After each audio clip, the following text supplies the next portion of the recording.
여러분 안녕하세요. 이제 두 번째 시간이죠. 두 번째 시간, 이 앞 시간에 이제 염상섭에 대해서 이야기를 좀 해봤기 때문에 이번 시간에는 이제 채만식에 대한 이야기를 좀 해볼까 합니다. 뭐 채만식 여러분들이 뭐 역시 잘 알고 계시는 작가죠. 풍자죠, 풍자. 아, 아이러니, 풍자 이런 것들로 이런 어휘들로 대표되는 작가라고 할 수가 있죠.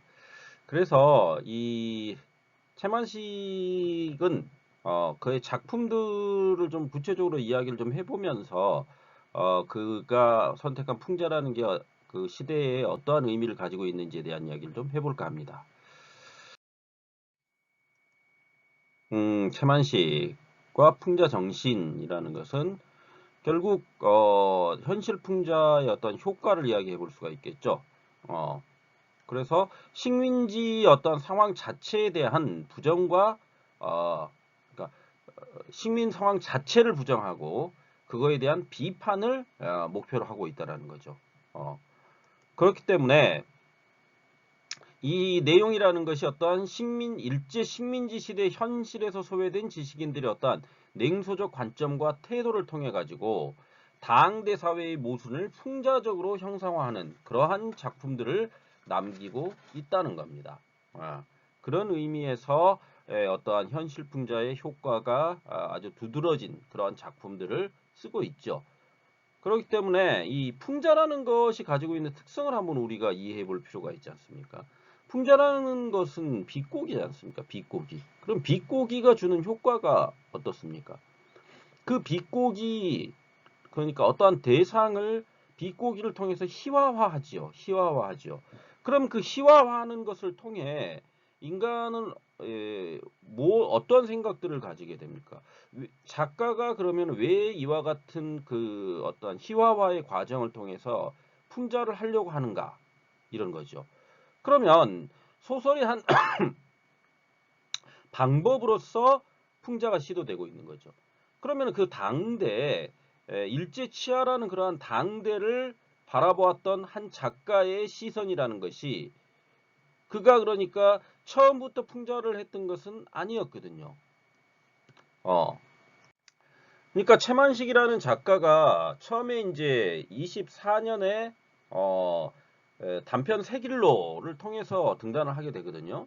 그래서 1920년대 어떠한 작품들을 창작하게 되는 것들을 보면 화물자동차, 그 다음에 농민의 회계보고 이러한 단편들을 써내거든요. 그럼 그러한 단편들에서 어떠한 일본에게 착취당하는 궁핍한 농민들의 고달픈 삶의 모습을 그려냅니다. 그러다 보니까 이것이 어떠한 의욕만 앞섰지 어떠한 사실성이라든지 서정성을 획득하지 못하는 어떤 습작 수준에 그냥 그쳐버립니다. 어, 그러다가 이제 그가 본격적으로 이제 어떤 작품에 빛을 발하기 시작하는 게 1936년 이후지요. 1936년 이후가 왜 그렇게 그러면은 우리가 처음에 이 사람이 24년도에 등단을 했다고 했는데 36년도에 빛을 발했다면 그동안 이 사람이 작품을 그러면 안 쓴 건가 이렇게 생각을 하실 수 있는데 안 쓴 게 맞죠. 1934년에서 36년까지 그러니까 24년에 등단을 해가지고 큰 히트를 보지 못하고 뛰어난 어떤 문학성을 보여주는 작품을 못 써내다가 34년에서 36년에 어떠한 문인들에 대한 탄압이 심해지니까 이 사람 역시 붓을 꺾습니다.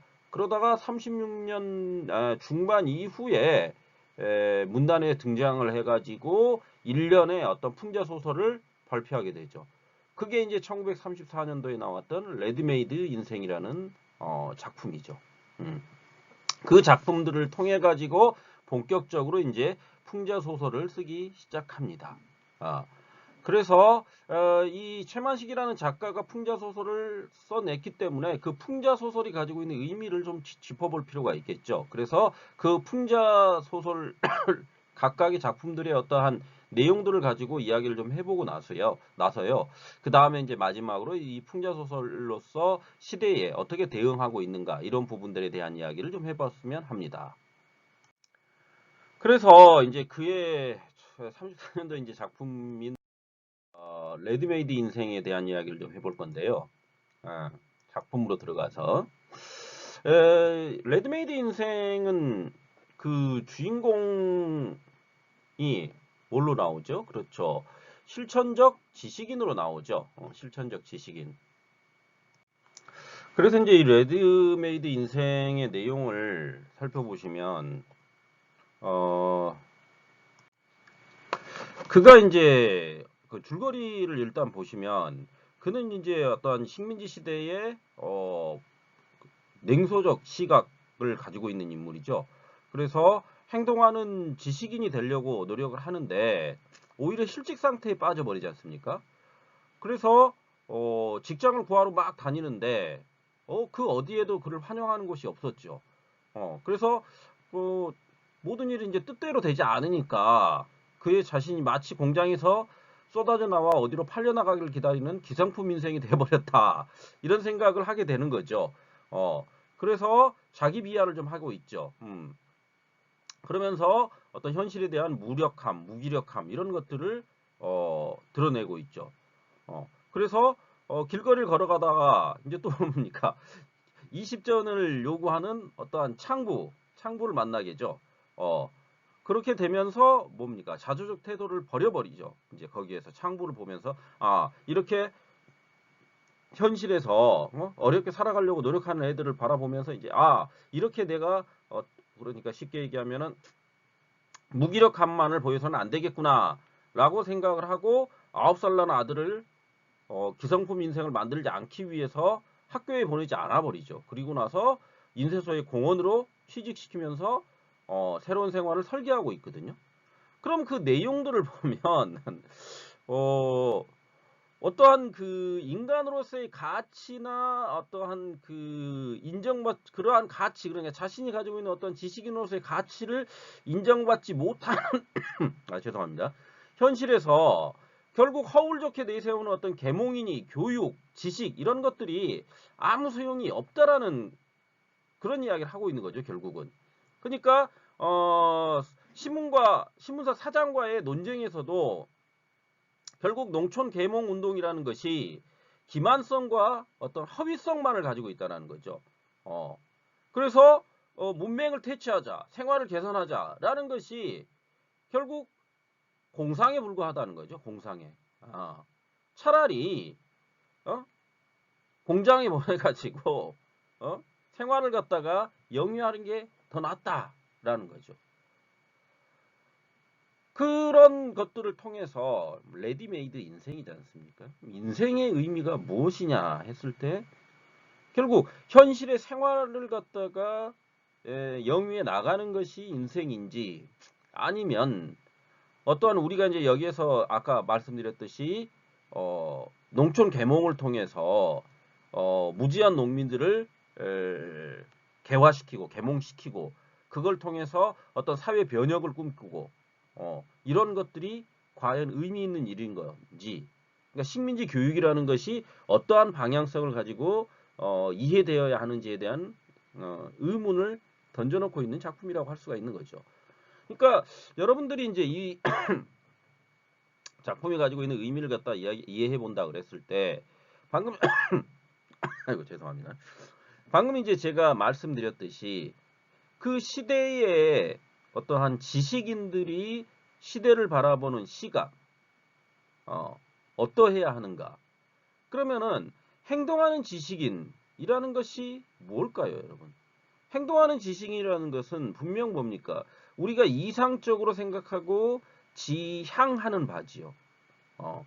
그러니까 이광수 소설들에 드러나 있던 형식과 같은 인물들이죠. 그런 인물들이 농촌 계몽을 한다고 농촌 속에 들어가게 되지만 과연 그것이 맞는가? 혹은 그 농촌 계몽이라는 것이 현실적으로 받아들여질 수 있는 부분들인가? 이런 것들을 갖다가 생각해 보게 만들었다는 겁니다. 어떤 측면으로는. 그래서 이러한 그 어떠한 세태에 대한 어떠한 부정적인 시각은 이러한 부정적 시각은 그의 어떠한 이제 또 다른 대표적이라고 할 수 있는 치숙에서 아주 드러나죠. 그러니까 이 치숙의 내용이라는 것이 결국 뭡니까? 결국 자기 생활 기반을 갖지 못한 무력한 지식인인 삼촌과 그 삼촌을 조롱하는 일본인 상점 점원인 조카의 이야기지 않습니까? 그러니까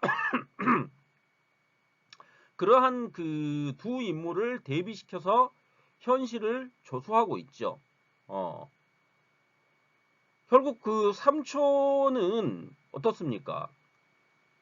힘을 들여가지고 대학 공부까지 마쳤는데, 그런데 사회주의 운동을 하다가 감옥살이까지 하게 되잖아요. 그렇게 되다 보니까 가족들이 어떤 희망을 송두리째 배반한 그런 인물이 돼버리죠. 더군다나 병원에 가가지고 몹쓸 병까지 얻어가지고 나오지 않습니까? 그래서 그걸 바라보고 있는 조카의 입장에서 본다면 지식인으로서 어떤 삼촌이 아무것도 한 것도 없고, 그 다음에 그게 도대체 뭐냐 이거죠. 식민지 체제에 저항해가지고 골을 치렀다는 그 사실, 그것 자체가 중시돼야 하는데, 그러한 것들을 조카는 뭡니까? 조롱하고 있거든요. 자기는 뭐니까? 일본 상점에서 종업원 노릇하고 있는데, 점원 노릇하고 있는데, 돈을 버는 게 더 우선이라는 거죠. 대학을 나온 삼촌보다 내가 돈 벌어가지고 내가 떵떵거리면서 사는 게 더 낫다는 거죠. 삼촌은 대학까지 나와가지고 뭐야? 집에서 빈둥대고 있다는 거 아닙니까? 그렇지만 우리가 이제 이런 거죠. 이 작품을 통해서 이해해야 되는 것은 조카의 이야기가 옳다가 아니지 않습니까? 바로 조카로 대변되는 물질적인 가치를 우선시하는 인물과 무기력한 삼촌으로 대변되는 정신적인 것들의 가치에 몰라. 이런 것들을 갖다 대비시켜 가지고 결국은 어떤 조카가 가지고 있는 어떤 물욕을 갖다 희화한 거죠. 웃음거리로 만들고 있지 않습니까? 그러니까 물질적인 것이 전부가 아니라는 거죠. 조롱하고 조소하고 있는 거죠. 그러니까 삼촌으로 대표되는 정신적인 것들의 몰락이라는 것이 결국 뭐에 의해서 물질적인 것들의 조롱에 의해서 정신적인 것들이 몰락하고 있다. 이 상황을 생각해 보자는 거지 않습니까?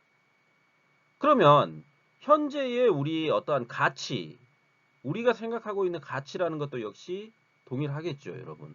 여러분들이 생각하고 있는 가치, 여러분들이 지금 여기에 들어와 가지고 이 외국어로서 한국어 교육 그 수업을 받으면서 대학원생으로서 위치하고 있는 것은 어떤 면으로 본다면 정신적인 것들을 추구하는 가치에 어, 서 있는 측면이 강하지 않습니까? 이건 물질적인 것을 추구하는 욕망이 앞서는 것은 아니지요. 지적 허영이죠. 어떤 면으로 보면 지적 호기심 이런 것들이 여러분들을 여기에 위치하게 하고 있고 여러분들이 여기 앉아서 제 수업을 듣게 만들어 놓았지 않습니까? 그렇다면 정신적인 것과 물질적인 것은 언제나 충돌하게 되어 있습니다. 그럼 어느 가치를 더 우선시해야 되느냐 했을 때 당연히 사람들은 정신적 가치가 더 우월하다는 논리를 펴지요. 그렇지만 실제적으로 현실에서는 뭡니까? 물질적 가치가 더 우선시돼야 되는 경우가 대단히 많습니다. 그렇게 됐을 때 우리는 어느 가치를 더 우선시해야 되느냐에 있어서 가치의 혼란을 겪을 수 있는 겁니다. 그런 면에서 일본인 상점 점원인 조카의 말이 맞을 수도 있는 측면이 있죠. 그렇지만 우리가 그러한 물질적인 가치들만을 우선시하다 보면 결국은 뭡니까? 물적 욕망에 사로잡히는 인간이 될 수밖에 없다는 겁니다. 인간은 이런 거죠. 인간이 인간답다라는 것은 사고와 사유를 할 수 있다는 거죠. 그럼 사고와 사유를 할 수 있다는 것이 뭡니까?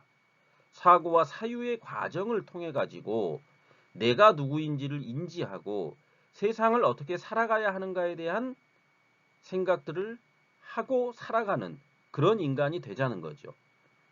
매일 맛있는 음식을 많이 먹고 풍요롭게 풍족하게 사는 것도 분명 뭡니까? 인간에게 의미 있는 일일 수 있습니다. 그렇지만 그러한 것들이 충족시켜주지 못하는 측면들이 바로 정신적 측면이거든요. 그러면은 정신적 풍요라는 것, 내가 이런 거죠. 한국 사회라는 것이 물질적인 것에 대단히 경도된 측면이 강하죠. 지금 현재. 그러니까 우리가 정말 못 사는 나라들, 이를테면 방글라데시를 한번 생각해 봅시다. 방글라데시 사람들이 최빈국 사람들 중에 한 나라지 않습니까?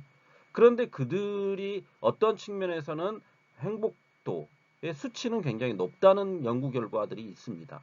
그러면 그들이 분명히 우리가 봤을 때는 못 사는 나라의 국가이고 못 먹고 못 살기 때문에 행복도가 낮을 것이어야 되는데 그들이 정신적 행복도가 높다라고 이야기하는 것은 그들이 가지고 있는 가치관 혹은 사고, 사유라는 것이 분명 우리와는 좀 더 다른 측면에서 어떤 물질과 정신에 대한 접근이 이루어지고 있다는 것을 보여주는 것이라고 할 수가 있는 거죠.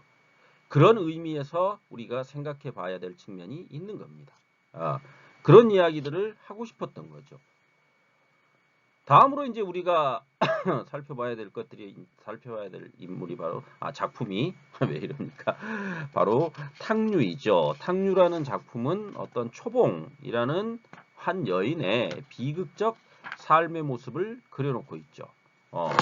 그래서 그 초봉이를 둘러싸고 있는 인물들은 모두 뭡니까? 부정적 인간형들이죠.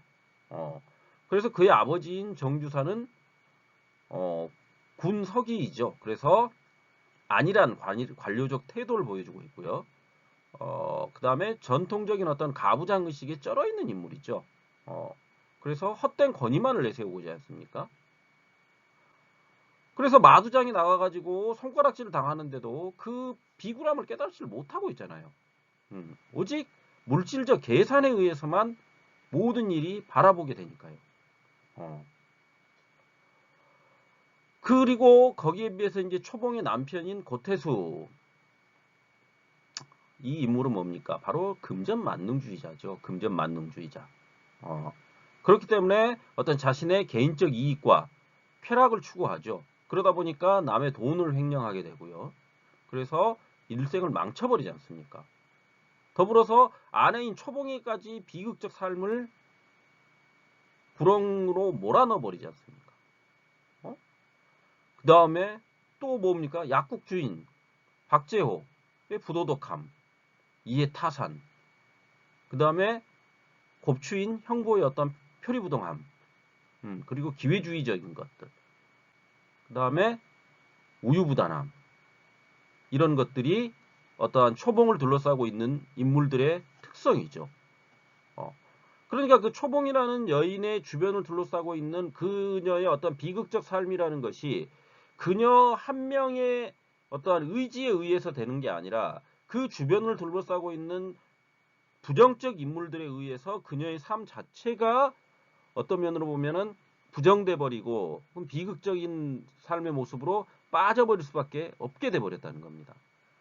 그러니까 결국 이러한 비극성이라는 것이 전통적 인습, 그 다음에 새로운 풍습 이런 것 가운데서 부딪히면서 발생하고 그 부정적 인물들이 가지고 있는 특성이라는 것이 결국 식민지 현실 자체를 갖다 보여주는 거기 때문에 어떠한 그 초봉이 가지고 있는 순진무구함, 희생자적 성격 이런 것들이라는 것이 결국 비극으로 치닫지 않습니까? 그런데 그것이 결국에는 그 인물들의 부정성을 통해 이 식민지 현실 자체가 탕류라는 거예요. 탕류지 않습니까? 그 흐린 물이죠. 흐린 물. 예. 그 흐린 물과 같은 거죠. 그러니까 인간이 어떠한 세상에 태어나서 세상을 살아가면서 그 부딪히게 되는 여러 일들이 있을 겁니다. 그 여러 일들 가운데서 자신의 의지와는 무관하게 시류에 휩쓸려 가지고 그렇게 되어버릴 수밖에 없는 운명들도 있는 겁니다. 그러한 운명들에 대한 이야기를 좀 해보고 싶었던 게 바로 탕류라는 작품이라고 할 수 있는 거죠. 그런 면에서 우리가 탕류라는 작품을 읽어낼 수 있을 겁니다. 다음으로 이제 대표작 태평천하가 있죠. 태평천하. 바로 윤직원 일가죠. 윤직원 일가. 그 윤직원 일가의 어떠한 윤직원이라는 인물이 가지고 있는 특성은 어떻습니까? 그렇죠. 기회주의자죠. 기회주의자. 그래서 자기 아버지인 윤용규가 결국 뭡니까? 기회주의적으로 자기 아버지도 돈을 모으다 보니까 화적폐한테 걸려가지고 죽게 되죠. 그것을 보고 나서 이 사람은 뭡니까? 어떤 생각을 가집니까? 그러니까 걔네들을 화적폐를 갖다 막아주는 누가? 일제가 좋은 막아주고 있으니까 화적폐를. 그래서 일제시대가 좋고 이 시대가 태평천하다 이러고 있는 거 아닙니까? 그런데 윤직원은 또 뭡니까? 신분을 위장하잖아요. 그러고 나서 온갖 부조리한 짓은 다 하지 않습니까? 그러다가 결국은 어떻게 됩니까? 자기가 가장 그러니까 윤직원의 아들 그러니까 윤창석의 그러니까 윤창식이죠. 그러니까 아들이 윤창식이죠. 근데 그 윤창식이가 결국은 뭡니까? 그 온갖 부조리한 짓은 다 하지 않습니까? 자기 아버지 재산을 이용해가지고. 그래서 이제 주색잡기에 몰두하고, 그런데 이제 그런 또 윤창식의 두 아들 중에 큰 아들인 윤종수는 어떻습니까? 지 아버지하고 똑같은 인물이죠. 똑같은 인물로서 아주 남봉꾼이죠. 남봉꾼인데 거기에 비해서 작은 아들인 윤종학은 아주 똑똑하죠. 똑똑해서 인물도 준수하고 재주도 많죠. 그러다 보니까 더군다나 이제 동경 유학 중이지 않습니까? 그렇기 때문에 윤직원은 누구한테 속된 말로 얘기하면 몰빵을 합니까? 아니 몰빵이라 그러면 안 되겠군요. 누구에게 온 자기의 어떤 그 열정을 다 쏟아붓습니까? 바로 윤종학이라는 인물이죠. 그런데 나중에 윤종학이 뭡니까? 사회주의자입니까? 사회주의 운동에 연루돼가지고 체포돼 버리죠. 그렇게 되니까 자신이 어떠한 순사들이 최고라 그러고 태평천하라고 했던 그런 시대에 하필이면 자신의 손자가 순사에게 잡혀가는 사회주의, 자기가 그렇게 싫어했던 사회주의에 휩쓸려 가지고 잡혀가는 것을 보면서 우라통이 터지는 그런 것이지 않습니까? 그런 내용이잖아요.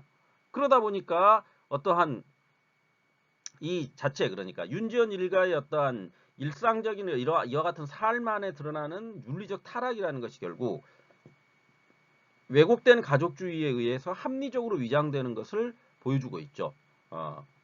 그래서 몰락하는 어떤 지주계층의 위선적 삶의 양태를 풍자적으로 형상화시켜 놓고 있는 작품이라고 할 수가 있는 겁니다. 그래서 이 태평천하는 뭐 여러분들이 뭐 다 알고 계시는 내용들이니까 뭐 더 이상 뭐 얘기할 필요는 없을 거라고 봅니다. 그래서 이제 우리가 여기서 이와 같은 레드메이드 인생, 치숙, 탕류, 태평천하 이러한 것들을 통해서 최만식이 시대를 바라보고 있는 눈이라든지 어떤 식으로 자신이 세상을 이해하려고 했는지가 드러나고 있는 거죠.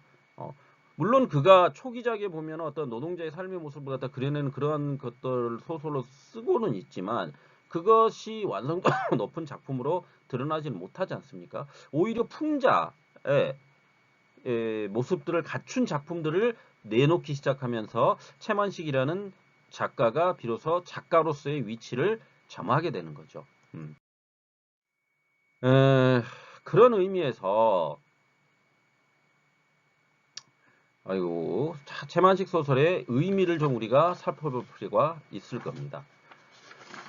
그러면 최만식 소설이 가지고 있는 의미는 뭐냐 그랬을 때 첫 번째 식민지 지배의 현실 자체를 부정하고 그 현실에 기생하며 살아가는 인간들을 부정함으로써 당대를 바라보는 시각을 다양화했다는 겁니다. 풍자적 방법으로서 다양화하고 있다는 거죠. 그것이 바로 최만식 소설이 가지고 있는 하나의 의미라고 할 수가 있습니다. 그러니까 앞서 여러분들과 이야기해봤던 염상섭이 어떻게 현실에 대응했는가를 이야기했을 때는 현실주의자의 시각으로서 당대를 냉철하게 바라보면서 중도주의적 시각을 가지고 어떠한 소설들을 써내려갔다라고 본다면, 최만식 같은 경우에는 풍자, 그러니까 식민 시대에 대한 부정, 그 다음에 부정함, 당대 인물들의 부조리함, 이러한 것들을 통해서 당대를 풍자하려고 했다는 거죠. 그래서 일제치하 어떠한 식민 지배 체제 하에서 형성되는 제도나 그 제도 위에서 규범화되어 있는 왜곡된 삶의 가치를 부정해 버림으로써 시대에 어떻게 대응해야 되는지를 제고하는 효과를 보여주고 있다는 겁니다. 더불어서 그가 풍자의 방법을 통해서 풍부한 서술을 가능케 하는 효과를 내고도 있습니다. 이제 대표적인 게 태평천하라고 할 수 있는데요. 그 태평천하에서와 같이 전통적인 판소리의 어조를 현대적으로 재현한 문체 등을 통해 가지고 새로운 시도가 주는 문학적 풍부함을 보여주고 있다는 것이 최만식 소설의 또 다른 의미라고 할 수가 있습니다. 마지막으로 그가 이제 어떤 투철한 민족 의식을 통해 가지고 한민족의 어떤 독자성과 주체성을 자극하고 민족 정기를 지키려는 의식을 보여줬다는 또 다른 측면에 있어서의 의미도 짚어볼 수 있을 겁니다.